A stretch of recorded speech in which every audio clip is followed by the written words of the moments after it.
Climate Just New York is one where both the impacts of climate change and the access to solutions are available equitably. When the new school is at its best, it's imagining a new future and actually moving towards it. We're currently on Governor's Island, which provides a really interesting opportunity to imagine the kinds of solutions we could test in a place that is going to be threatened by storm surges, by climate change, and help the city prepare and become climate resilient. To solve the many problems that our society and New York City is facing is going to require some really fundamental transformations. We are doing this with decision makers at every scale. Certain communities are being disproportionately impacted by extreme heat, by flooding, and there's also a lack of investment and resources to help those communities. Therefore, we must bring them the education so that they can understand what we can do to combat this situation.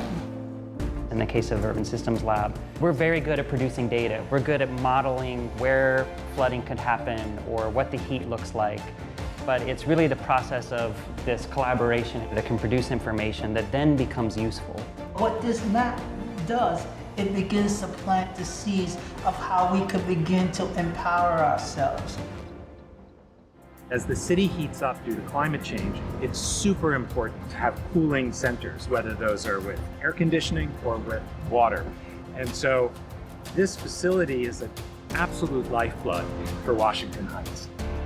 Our approach to the High Bridge Recreation Center pool was to expand their capacity in order that more people can come during the summer and have access to the pool and the deck changing facilities that we built. Everybody has a right to access the kind of design that supports them to live good lives. It's up to us to demand that our political representatives do better, to recognize that healthy communities is a benefit for the nation as a whole. The new school can be a kind of platform that brings together all of these different concerns and community groups and approaches and acts as a kind of catalyst for the sorts of change that is about imagining that future and bringing that future into being.